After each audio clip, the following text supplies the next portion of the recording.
नमस्कार मंडळी, तुम्ही पाहताय मराठी मसला. शिंदेंना जबर धक्का, 3 ठिकाणी 3 बडे नेते फुटलेत. ठाकरे पवारांचं डोकं चाललंय, प्याद्यांनी घर सोडलं. ठाण्यामध्ये पाल शिंदेंच्या उपस्थितीमध्ये भाजपचे माजी नगरसेवक विकास म्हात्रे आणि त्यांची पत्नी माजी नगरसेविका कविता म्हात्रे यांनी शिवसेना शिंदे गटामध्ये प्रवेश केला.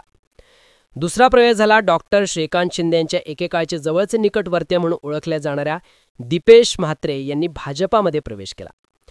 अजित पवार गटातील पारनेरचे जिल्हा परिषदेचे माजी सदस्य सुजित झावरे यांनी शिंदे गटात प्रवेश केला. आष्टी मतदारसंघात 20 वर्षे विधानसभेचं नेतृत्व करणारे माजी आमदार भीमराव धोंडे हे आज अजित पवार यांच्या राष्ट्रवादीत प्रवेश करणार आहेत, जे की मूळ पंकजा मुंडेंचे समर्थक होते. कणकवलीमध्ये शिंदे गट आणि ठाकरे गट युती होते. ही युती झाली तर शिंदेंसोबतचे संबंध तोडू असा थेट इशारा नारायण राणेंनी दिला. तर दुसरीकडे एकनाथ शिंदेंच्या शिवसेनेचे अलिबागचे आमदार महेंद्र दळवी यांनी राष्ट्रवादी काँग्रेस पक्षावर जोरदार हल्लाबोल केला. एक बाप मुलासाठी किती खोटं बोलतोय हे आपण बघितलं, अशा शब्दात महेंद्र दळवी यांनी नाव न घेता अजित पवारांवर टीका केली.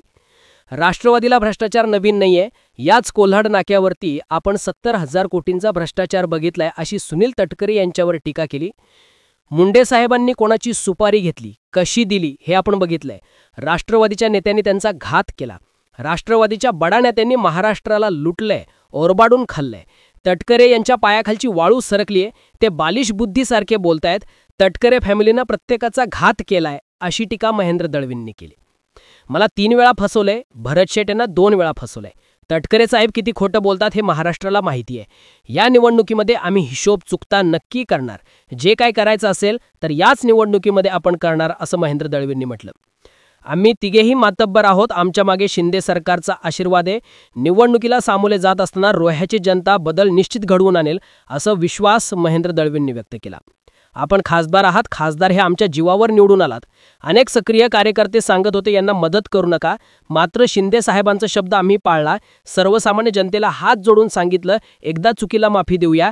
तेच आमच्या अंगाशी आलं, मात्र त्याचा आता शेवट करणं निश्चित आहे. आजची सभा ही तटकरी यांच्या साम्राज्याला सुरंग लावायचं काम निश्चित करेल, असं महेंद्र दळवी म्हणाले. आता मी तुम्हाला हा सगळा फापट पसारा यासाठी वाचून दाखवला कारण हे आरोप ज्यांनी कोणी केलेत ते एकमेकांच्या विरोधातले नाहीयेत, तर हे सत्तेतले एकाच सरकारमधील आमदार आहेत, मंत्री आहेत, खासदार आहेत. प्रश्न तयार झाला की जे मी सुरुवातीला म्हटलं की विकास म्हात्रे, त्यांची पत्नी कविता म्हात्रे यांनी शिवसेनेत शिंदे गटात प्रवेश करणं, कधी काळचे श्रीकांत शिंदेचे जवळचे निकटवर्तीय म्हणून ओळखल्या जाणाऱ्या दीपेश म्हात्रे यांनी भाजपामध्ये प्रवेश करणं, अजित पवार गटात असणारे सुजित झावरे यांनी शिंदे गटामध्ये जाणं, बऱ्याच ठिकाणी एवढी दाबून फोडाफोडी सुरू आहे की कळताही कळत नाहीये की नेमकं एकनाथ शिंदे भाजपाचे लोक फोडतायत की भाजप शिंदेचे लोक फोडतायत, आणि अजित पवार नेमकं कोणाच्या फोडाफोडीत आपला भात शिजून घेत आहेत. ज्या ज्या ठिकाणी बडे बडे नेते फुटलेत ते गणित सांगतायत की पवार आणि ठाकरे यांचं जे डोकं चालतंय ते डोकं एकदम ओकेमध्ये चाललंय. कधी कधी शांत बसण्यात शहाणपण असतं, आणि तेच शहाणपणाची भूमिका जी आहे ती सध्याच्या घडीला ठाकरे आणि पवारांनी घेतली आहे. 2019ला काय झालं होतं आठवा. एकनाथ शिंदे आणि ठाकरे सोबत होते. शरद पवार यांच्याकडील काँग्रेसकडील अनेक आमदार खासदार भाजपनं फोडले होते. 2019ची विधानसभा आठवते, त्यावेळी पावसामध्ये एकांकी दौरा जो होता तो शरद पवारांनी केला. साताऱ्यातील त्यांची पावसातील सभा गाजली आणि टर्निंग पॉइंट दिसला. 2024लाही तेच घडलंय. शिंदे ठाकरेंकडील अनेक आजी खासदार आमदार त्यांनी फोडले. पण हे सगळ्या फोडाफोडीमध्ये आत्ताच्या वेळी बदल एवढाच दिसून येतोय की आत्ता जे फोडले जात आहे ते सत्ताधारी पक्षातीलच आपापसातील नेते, नगरसेवक, पदाधिकारी फोडले जात आहेत. म्हणजे हेच एकमेकांच्या पायात पाय घालून पडतील अशी व्यवस्था पवार आणि ठाकरेंनी केली आहे काय, किंवा त्यांना तशी काही व्यवस्था करायची गरजच पडली नाहीये का, हा प्रश्न आहे. बडे बडे राजकीय नेते सांगतात की ज्यावेळी लाट आपल्या बाजूने असेल त्यावेळी अनेक लोक इच्छुक असतात लाटेमध्ये वाहून जाण्यासाठी. मग अशा वेळी अनेक लोक नाराजही होतात आणि त्याच वेळी अँटी इन्कम्बंटचा फटका बसतो. हेच यावेळी महायुतीत घडणार आहे का? सरळ सरळ राज्यामध्ये सत्ता भाजपाची आहे. ताकद निधी हा महायुती सरकार देऊ शकतं, या दृष्टिकोनातून अनेक जण महायुतीच्या लाटेत वाहून जाण्यासाठी किंवा त्यांच्या नावेत बसण्यासाठी धडपड करतात. पण ज्यावेळी नावेत प्रमाणापेक्षा जास्त लोक बसतील त्यावेळी ही नाव मध्यभागी जाऊन बुडूही शकते, याचा अंदाज भाजपाच्या दिग्गज राजकीय लोकांना चांगलाच आलाय. त्यामुळं याच अँटी इन्कमंटचा फायदा हा सध्याच्या घडीला शरद पवार, उद्धव ठाकरे, राज ठाकरेंना होऊ शकतो.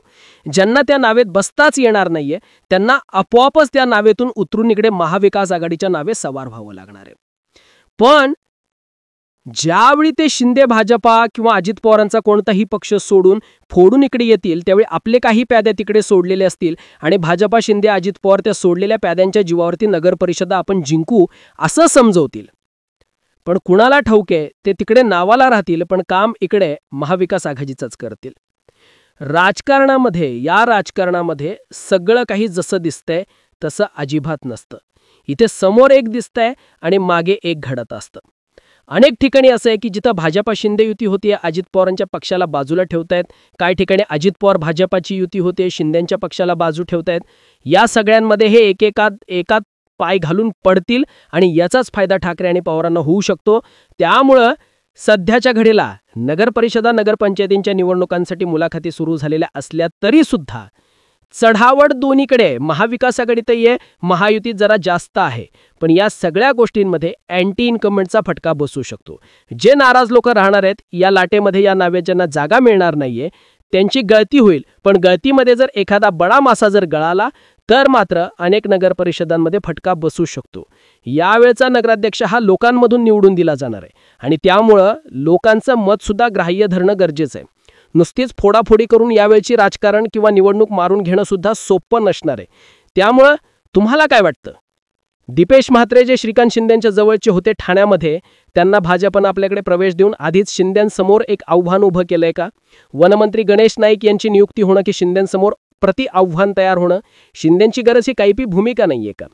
इकडे शिंदेंनी सुद्धा विकास म्हात्रे, त्यांच्या पत्नी यांना आपल्या पक्षात घेणं आणि भाजपाला चेकमेट करणं, महेंद्र दळवींनी सुनील तटकरे आणि राष्ट्रवादींच्या विरोधात गरळ ओकणं, नारायण राणेंनी जर शिवसेनाची शिंदेसेना जर ठाकरेंसोबत इथे कणकवली किंवा कोकणात जर युती करायची म्हणत असेल तर आम्ही त्यांच्यासोबत कायमचे संबंध तोडू ही भाषा करणं लागून झाले. यांच्यातच एवढी एकमेकांमध्येच लागलीये की याचा फायदा पवार ठाकरेंना होऊ शकतो. त्यांनी काहीही न करता सुद्धा होऊ शकतो आणि काही केलं तर जास्तीचं होईल. आणि त्यामुळं पवार अजून आणि ठाकरेही अजून काही काळ शांत राहतील, अजून किती प्यादे त्यांचं घर सोडतील याची वाट बघतील आणि मग चेकमेट करतील. या मांडलेल्या मुद्द्यांकडे तुम्ही कसं पाहता कमेंट सेक्शनमध्ये जरूर व्यक्त व्हा. अशाच माहितीपूर्ण व्हिडिओंसाठी आपलं चॅनेल आवर्जून सबस्क्राईब करा.